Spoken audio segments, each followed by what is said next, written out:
How are you now? Broadcasting from the VFS studios at Milsons Point in Sydney. You're listening to The BIP Show, Season 6, Episode 1.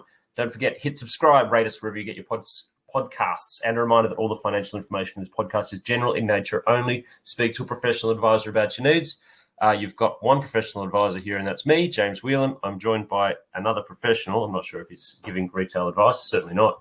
It's wholesale only out here, but it is general advice only in nature. I'm the investment manager at VFS Group. My name is James Whelan. Colgo, he got locked outside. He'll be in soon. Now, this episode is being recorded in Sydney. It is the 4th of November, 2022. And the time is, this is going to be fresh, it's 11:16 a.m. on a Friday. You know what that means? It's almost beer o'clock. So we've got the Fed.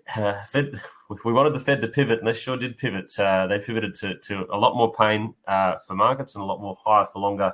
It now looks like a terminal rate going well and truly past the 5% area. I told you so. Hello to everyone who absolutely patted me on the head and said it wasn't possible, but here we are.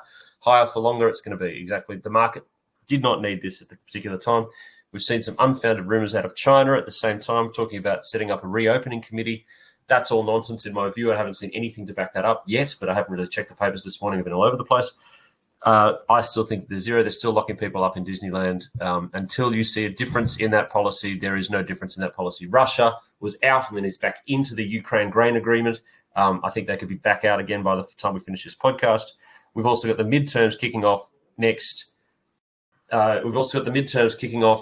Next week. That's going to be a lot of fun. We've also got North Korea. North Korea is doing its best to try and get itself onto the front page of the news, and it wouldn't even make page 3 this week with the nonsense that it's doing. That's how much is going on at the moment. As usual, the VIX doesn't seem to care either. Why should it?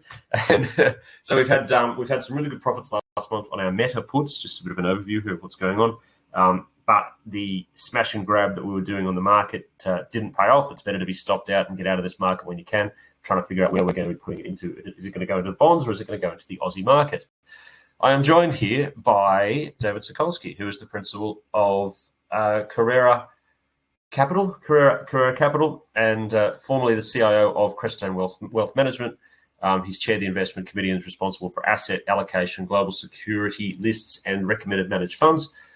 Mate, you've done a lot of stuff, and it's fantastic. You've been on the show before, so you don't need that much of an introduction. But it's a good little fund, a couple of funds I think that you've got now, isn't it? That you've done. But anyway, David, how are you now? I'm really good, thanks. Okay, there's your intro. That's it. Now, what's the latest with you guys? We're going to get to it. I'm flustered. So we launched our multi-strat hedge fund at the start of October. That's right. So we've really just launched into an incredibly volatile environment, and I think the way you described it previously was pretty much on the mark. Yeah. So what are you seeing at the moment? Particularly, I mean, the last couple of months have been a touch volatile. The big question that people are asking is when the Fed is going to start slowing down what it's slowing down. After Jay came out with what he said, there's no reason to be slowing down. There's no reason to think that they're going to. So what's your sort of your forecast with regards to that to that terminal rate and what happens after that? Yeah, look, I think you said above 5, and I'm certainly agreeing with that. And the thing with a lot of people, I think they were reading into Powell what he didn't say. And he said pretty consistently that, we're going to hike rates while our inflation is well above target.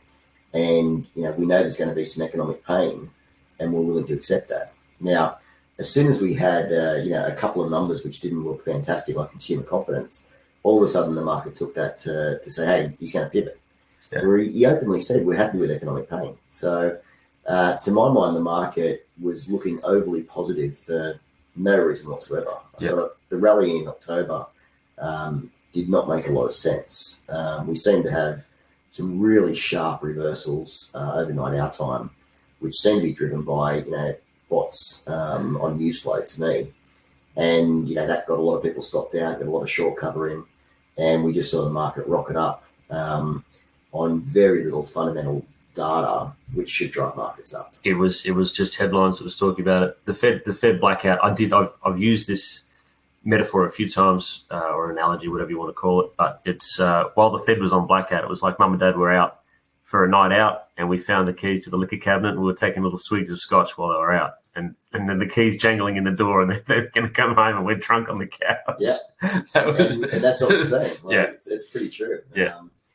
I think one of the things that highlights it for me is when you have a look at the Dow, and if you have a look at something like a Caterpillar stock, which is pretty highly correlated to copper.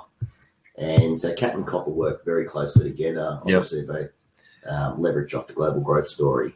Now, copper last month was basically flat, and Caterpillar was up 20%. Something's got to give. So you look at that, and there's something wrong there. Either copper's got it wrong, and the world, has a great outlook, and we're looking at economic, sort of boom time. Yeah. Or Caterpillar's just completely wrong. It's mispriced, and I think what you saw was a lot of individual stocks just behaving very irrationally, and that short covering certainly came into that. Yeah, there was a little bit on that, and the shorts are out and about in full force, as I think that you are. What's your current book at the moment? Yeah, look, we're short, but only with a very small allocation of capital. Just mainly because of these sharp reversals which we're seeing, where the reaction of the US market after the CPI number was just bordering on madness. Yeah. So when you've got environments like that, it's hard to take too much risk. So we are on the short side, but very marginally. I still think the market needs to come down, pretty heftily from here. When you look at the valuations that we're seeing, when you look at the multiples that we're seeing, when we look at earnings which will come through next quarter, and when you look at the higher interest rates and the economic outlook. So to me, there's not a lot of positive outlook at the moment for equities, and we need to see the pressure come out of them still. Do you think that the Chinese reopening is an inevitability, and what will that do to markets when it happens, if it happens? I mean, I say. But yeah, look, it is. It seems like it's inevitable, but the timing's highly uncertain. You don't say. It will almost certainly see equities rally pretty swiftly, and you only have to look at the volatility in the Hang Seng and the CSI 300 at the moment, and each day it's up down 2%. So we will see that pop, but fundamentally, I don't think it changes anything really. With China? With China. So the Chinese economy has been slowing over the last 5-6 years, despite huge amounts of stimulus coming through and monetary easing. Yeah. So, is the reopening going to help? Yes. Is it going to have a meaningful change? No, I don't think so. No, okay. So then what? Because you've got to remember, you still got the US dollar strengthening, which is sucking liquidity out of Asia and the rest of the world. Do you want to go into that a little bit? Yeah, so, I mean, the US dollar at the moment is driving the vast majority of things. And, when we say, what are we short? We're actually short a lot of currencies versus US dollar, which, in the last couple of days has worked out really well. Yeah. So when you've got a stronger US dollar and you've got high US rates, you're effectively dragging capital out of the markets that can't compete with that. So, capital seeks a home, and they're seeking the US dollar at the moment. So when you've got, Asia, which needs capital to grow, if it's getting sucked out, then you've got a major issue. So not only with the use of the capital in the economy, but also with the repayment of USD-dominated debt. Yeah. So you've got a double hit there. Now, unless you have quite vibrant growth from China, which we're not seeing, that capital is not there to produce the growth that they need. So when you have a look at that, the pressure on EM, and a lot of people are sort of talking about EM as a bright spot for equities because of valuations. I tend to differ from that because I think, the economies are okay, but their thirst for capital is not going to get satisfied unless we see, DXY go down sort of under 110. Yeah. Which so I don't envisage. Emerging markets will be potentially, I'm just sort of making it concise. Emerging markets only becomes attractive when we see the US dollar start to pull back. Yeah. Exactly. And then you'd need the reasoning behind that to do it. And there's no reason to, when the US dollar does come back, I think it would actually look quite attractive to be in the EM space. Yeah, some of those ones, especially on the back of a Chinese reopening. I agree with that. Personally, I find that Chinese stocks at the moment, I've had to go out and eat a little bit of humble pie on this one, because I didn't realize just how far to the totalitarian side that China was going to be after this People's Congress. Yeah. That was excessive, I would probably say. Definitely past my responses. I thought that COVID zero would have started to have been unwound by now, a couple of weeks after the Congress. It hasn't. And the rumor that came out, I think, probably might have been someone just trying to exit and having a bit of a rumor and getting a bit of a pop in some of these things, an extra 5, 6, 7, 10% on some of this stuff to be able to get themselves out. because I think that actual Chinese stocks under this current circumstance are uninvestable. Would you concur? Am I saying anything new? Look, I wouldn't say they're uninvestable, but you've got to put a pretty steep risk premium on them. Yeah. And it's not only the Chinese policy. You've also got the weakness in the yuan coming through. You've got capital outflows out of China, and you've obviously got countries like the US looking at semiconductor restrictions and the like. So the potential for growth there is lower than I think what most people think, even with a reopening. Yep. Now, the reopening, to my mind, is something as we've seen here in the US and everywhere. The reopening will happen, but people, I don't think, are asking the right question, which is why does it need to reopen? Go on. We've got a authority state that can lock down anyone whenever they want, effectively. Yeah. So what is their incentive to reopen? As you said, following the recent meeting, we've got a leader which has complete control. So if you want to show you've got complete control, why would you open up and let everyone free? That is a very good way of putting it. I've been working under the assumption, when you already have one assumption, one sort of set idea for what the future is going to look like, and if something changes, I don't really change that original thing. Maybe that's where I'm going wrong in this one. Look, I think you've got to put yourself in their shoes and say, well, we've got an economy where the leaders want it to grow across the economy. So we don't want anyone getting too rich. We don't want anyone getting too powerful. We want to control everything. So the easiest way to do that is to prove that you're in control. Keep people locked down. I like that theory. Okay, so moving now a little bit to the left, what about Europe with the Russian situation? Are you seeing any bubbles out there? Anything that you might want to have a bit of a look? And then we'll get to the footsie. I can't see a positive story for Europe at the moment. I think, probably the interesting thing to me is that you haven't seen the euro drop further. We saw a pretty decent drop in the last couple of days. Yeah. But we still haven't seen fresh lows. And I think we will see fresh lows and it'll continue to go lower. And that's one of the key reasons why we should see DXY go higher. Yeah. Just on that relative basis, about 60% of the DXY. Exactly. Yeah. Exactly. Now, you've still got, German 10 years at a yield of about 220, which seems to suggest that the ECB is not going to hike rates or not going to hike rates aggressively and is just going to let inflation run rampant. I don't see how you can do that in an economy which is not growing. So, to my mind, I think you've got a bit of mispricing in the financial markets, and they're not pricing in, how negative it could be. Yeah.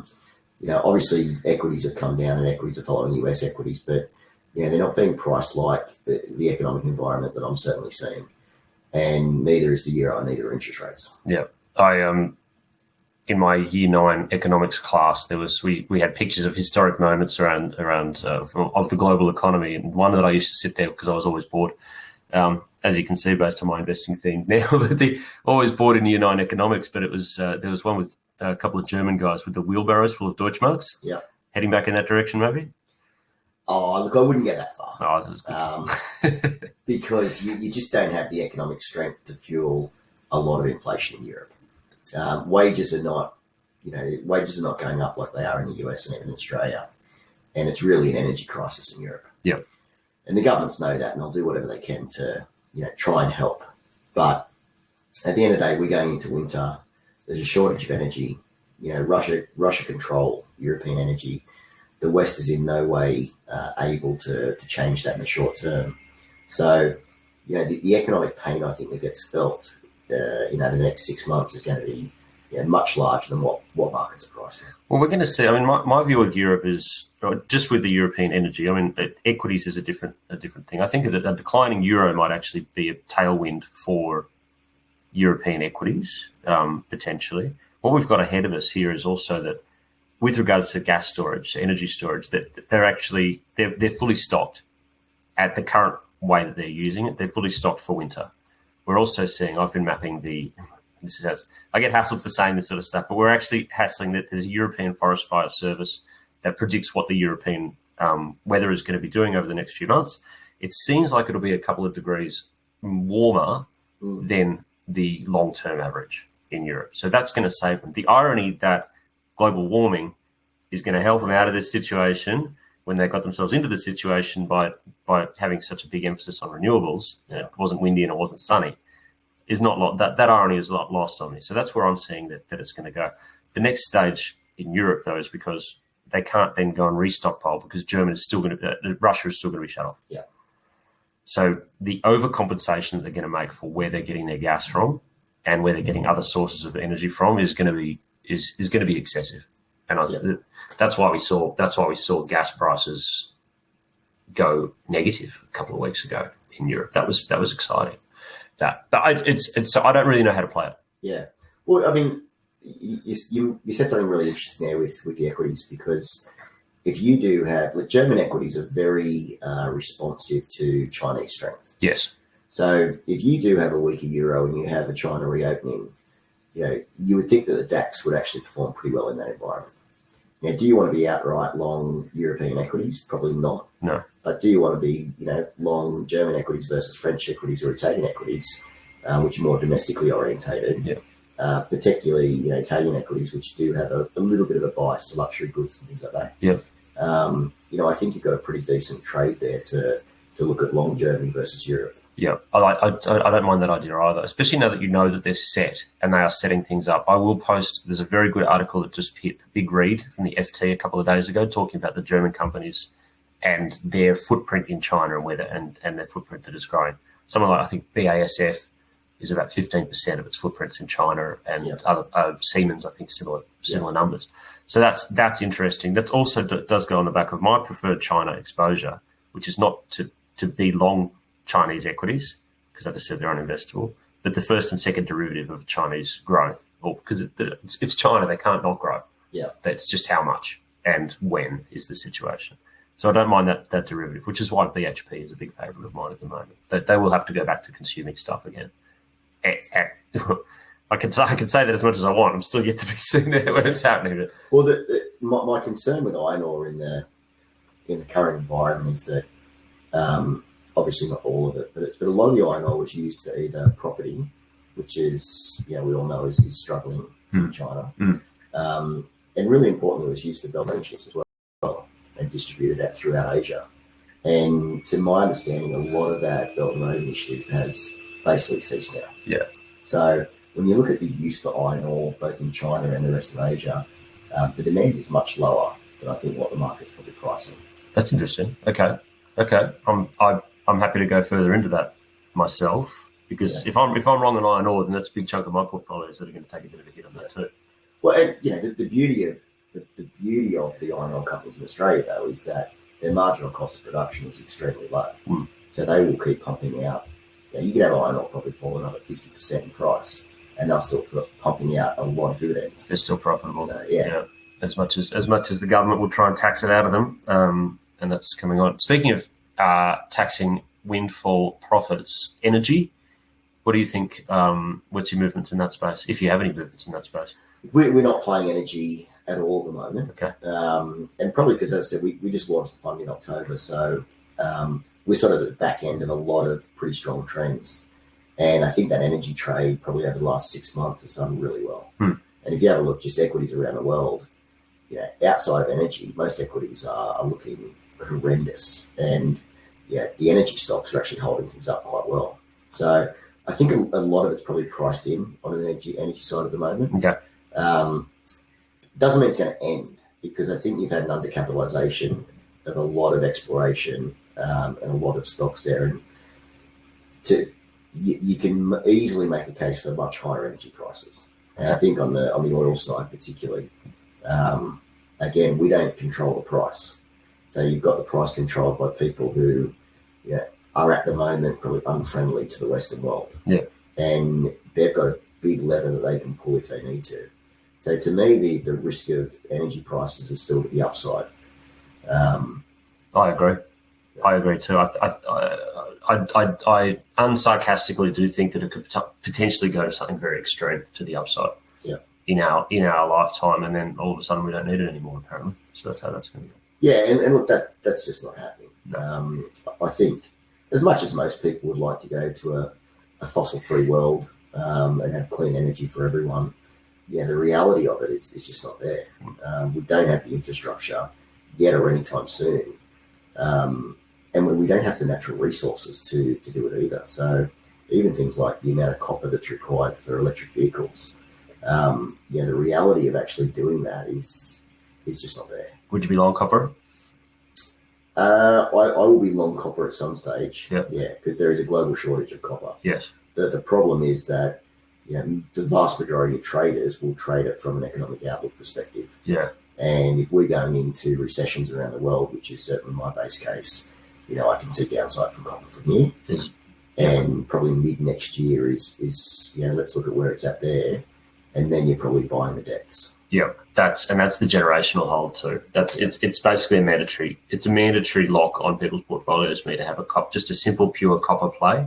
No equity on it. It's just a straight copper ETF. Yeah. I just heard a wild rumor last night that who are they? Global X is going to be launching a copper ETF locally here as well. Okay. I'm not sure if that's public, but anyway, I've just said it. It's public now. Congratulations to them, which is good. So the way that I was investing in it was in one that's listed over in London, in US dollars. So it just makes it really confusing what you're doing there too. So that's the way to do it. So it'd be good to have something that's locally listed here. It's a simple copper thing without any of the equities risk of it as well. So you can't tax a copper ETF, but you can tax BHP. Yeah. What else are you looking at the moment? Now it's free for all. Yeah, look, there's a lot happening, and I think just from the market's perspective, the macro markets are almost a one-way trade at the moment, and that is really just everything's following the dollar, and the dollar's driving markets. So I think equities are a bit irrational in terms of its particularly its intraday behaviour. I think that the bond markets are probably underestimating how high rates can go. Yep. And we're still not seeing the money really sort of flowing into those markets. And you would think, and bonds become attractive in the US, obviously, when you're around sort of 4%. Yeah, so they become a true alternative now. And maybe that's what's holding back some of the yields. But I still think 10 years in the US can go higher. I think 10 years in the UK can go much higher. Yeah.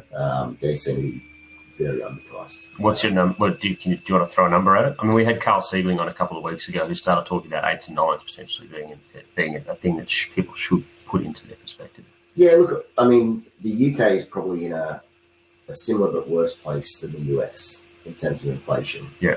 And, they're hiking by 75 now. So when you've got, a US at 5%, let's say terminal rate and above, you would have to think that the UK is going to be 5% terminal rate and above. Now, if that's the case, you've got UK 10-year gilts trading at 3.5%. Yeah. That doesn't make a lot of sense to me. So from that perspective, I think you can see higher rates around the world still. And if that's going to happen, you're still going to see pressure come back into the equity market. Yep. So, you have a look at equities. Equities aren't cheap. A lot of people are sort of looking for where the bottom is. But there's too many of those guys out there at the moment. But yeah, sorry. Carry on. You just look at the multiples on earnings, and they're not cheap anywhere. And even in Australia, you have a look at the industrials, financials, and resources, and you're looking at multiples at around 21, 22 times. Yeah. But the market's expensive. Yeah. And you were seeing multiples around 25 times. So if you sort of think that in this environment, we probably should be trading at maybe 14, 15 times earnings, there's still a lot of downsides to my mind. Yeah. So you are going to see some fantastic opportunities at those levels.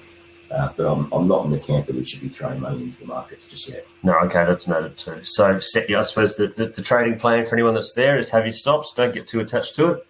If it goes somewhere else, similar to the situation that I'm in now, of being, didn't have enough of a profit on some of these overweight risk that I was in for the last couple of weeks. The smash and grab job that I was trying to do on the market while mum and dad were out at dinner. Yeah. I've been stopped out of small amounts of that for a very small loss, which is great, better than a big loss because it's going to keep on going down.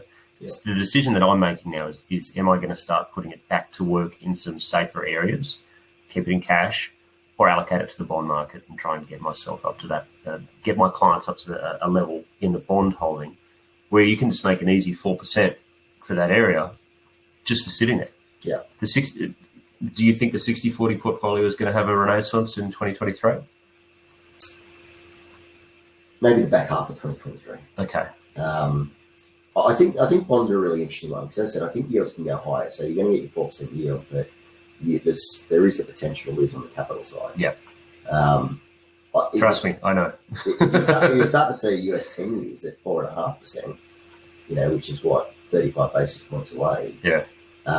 Then bonds become extremely attractive. That's a screen. Because particularly when you look at US, say, dividend yields. Yeah.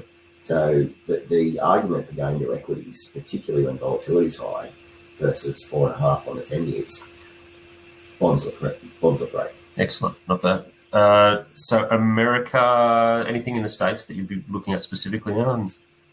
Look, I think one of the things which is probably most interesting and something that we're trying to spend a fair bit of time on is the housing market is falling over in the US. Yeah. So we've got 7% mortgage rates, and probably heading higher. Now most of the US is fixed rates, so it's not an issue if you currently got a mortgage, but it means that very few people are going out and buying housing. Yeah. With the cost so big, people are going out and renting, and the price of rent is going much higher in the US. Now, when you have a look at how the US calculates CPI, that rental equivalence is over 30% of CPI. Yeah. So the expectation that CPI comes, rocketing back down to 2%, which pretty much every economist has factored in, I don't think they're right. And so the house prices, as converse as it sounds, lower pressure in the house prices drives up rent, which drives up inflation in the US, which keeps pressure on the Fed. Go over that again, just so that we can get it. So houses are too expensive to buy, you're forced to rent. Yes. So demand for rent goes up. Yes. So the price of rents go up. Yes. So the rental equivalents in the CPI numbers go up. Yes. So, and it doesn't mean that to go up, it just has to stay constant and stay higher. Stay expensive. Yeah. Yes. Which means that the expected fall in inflation doesn't have to come as quick as what people think.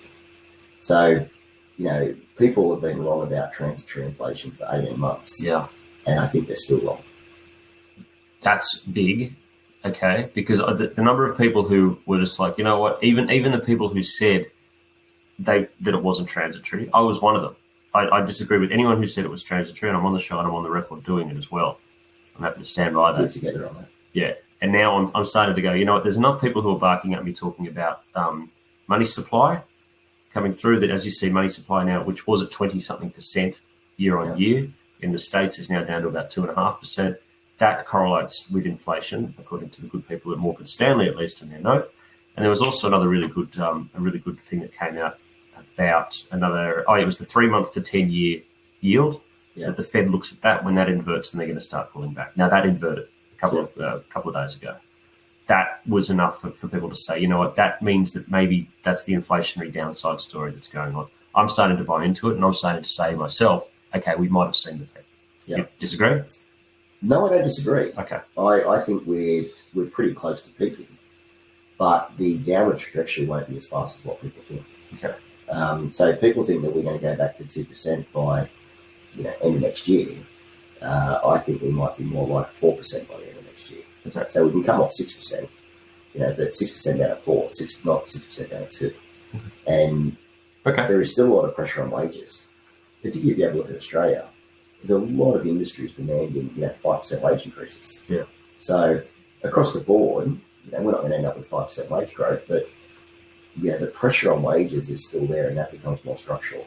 So I'm thinking that we are going to be structurally higher in inflation than what most people think. Okay.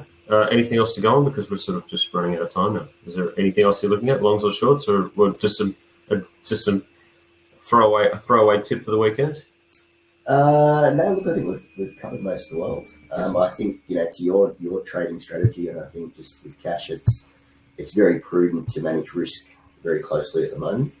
Volatility in markets is probably higher than what the VIX is indicating. Yeah. So I think being really careful about your use of capital and how tight you manage your risk is really important at the moment. Okay, that is absolutely noted. Thank you for joining us, David Sokulsky of Carrara Capital. Thank you. Appreciate it. Okay, that was a great chat with David Sokulsky of Carrara Capital. And any more information, please let us know what it is that you need to know. Now, straight to our next guest is Clayton Daniel, former practice principal and now the CEO of XY Advisor. We met at where did we meet? First off, how are you now, Clayton? Mate, I'm doing well. We met at the Global X launch. That's right. We did meet at the Global X launch. Now, they've picked up ETF securities, or they've merged, or whatever you want to call it. Yep. And we met. Clayton accosted me with one of his representatives as well, took my phone out of my hand, downloaded an app onto it called XY Advisor without really asking. That's the sort of forced full frontal sales technique I like to see. More of it, please. It's really good. And I've checked this thing out. I've finally been granted access to it. So it is that sort of membership that's there. But, mate, I'm going to let you do the talk because it was interesting. And this is not a sponsored gig. This is just, I'm fascinated with the product. Mate, what do you do and how do you make money? Yeah, okay. So I go back about 8 years, myself, a handful of other practice principals. We were just starting. We realized we didn't know how to build a successful business. We started asking other more successful financial planners what we should do. That ended up kicking off sort of an agenda of once every 6 months doing an event, which then led to once every week doing a podcast, which then led to every, 24/7 access on a Facebook group. And then we had all these staff members and we realized we had a business going. So I ended up coming on almost 3 years ago. We launched a standalone platform. So you can find it in the App Store or xyadvisor.com, although we are very shortly about to change our name, but I'll update you when that happens. And we have a really interesting business model. So our purpose is to drive the positive evolution of financial advice, right? So that's kind of why we exist as a company. So we didn't just want to do advertising, right? Because that doesn't drive the positive evolution of financial advice. So what we do is we take all the words of conversation, there's millions of them, right? Millions of words of conversation. We run it through third generation AI and its actual real artificial intelligence, which has only been around for about less than 12 months. Or at least publicly, it's the same thing that reverse parks Elon Musk's rockets, right? So it's pretty smart stuff. So we run all the conversations through this AI, which then gives us research. It tells us the main problems financial advisors are experiencing. We then take that research, we go to clients like a big company, maybe like a PIMCO, and then we'll discuss with them about how to create education that solves actual advisor problems. So what we end up doing is we take the money that would have normally gone to a logo in an email, some kind of banner ad, we then convert it into education so that it drives the positive evolution of financial advice. Okay, cool. And this was just going to be a quick one. That's a great summary. So how can people get this on their phones and get into it? Yeah, go to the App Store, XY Advisor, or go to xyadvisor.com. Okay, that's a good wrap. Thank you very much for joining us just now, Clayton Daniel. That's a really good overview. Pleasure. I recommend everyone just check it out and have a bit of a look, and it can really help you out. Cheers. No worries. Thanks a lot. You can find us on iTunes at The BIP Show or wherever you get your podcasts. We're on Twitter at @the_BIP_show, and we're on Facebook too. Just search for The BIP Show. I've got a website. Just Google Whelan Capital. It's got all of the links and all of the documents that you want to know. Individually, I am at James Whelan42 on Twitter. The show is produced by whoever I could find on the day. Thank you very much. We'll catch you next time.